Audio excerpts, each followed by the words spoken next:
Selamat dilancarkan QJ Motor ATX 250. So ATX 250 ni ada dua version, satu standard version dan satu lagi ada SE version.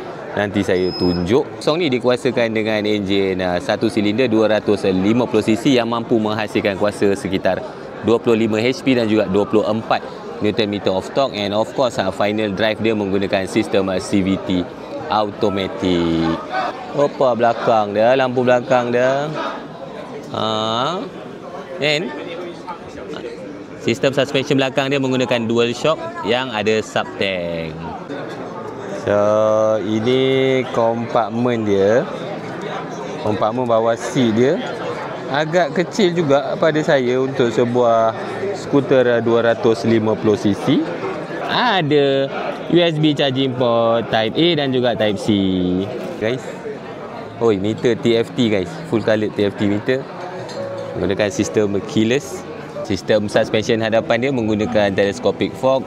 Sistem brake depan dan belakang menggunakan disc, dan ada ABS dual channel dan juga ada traction control system. And seperti yang korang tengok ni guys, ada kamera siap datang dengan crash bar and ada spotlight.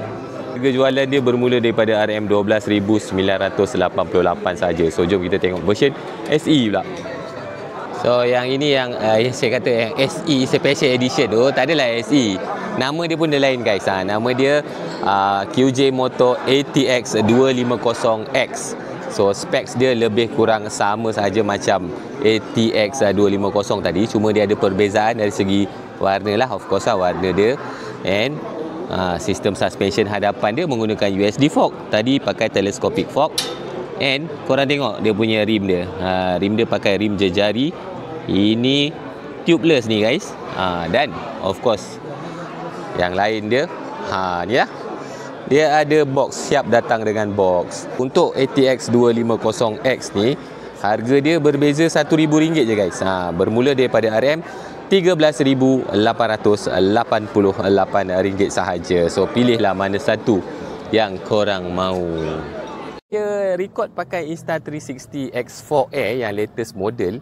And untuk record audio, saya pakai ni lah, Insta360 remote yang boleh bertindak sebagai mikrofon juga. And untuk set DJI, biasanya saya pakai ni lah guys, DJI Osmo Pocket 3 dilengkapi dengan DJI Mic Mini. Nampak ni, DJI Mic Mini. And kadang-kadang kalau DJI Mic Mini tu tak cukup, saya pakai ni guys, DJI Mic 2. So kalau korang berminat, korang boleh tekan button-button yang ada dekat bawah. Bye.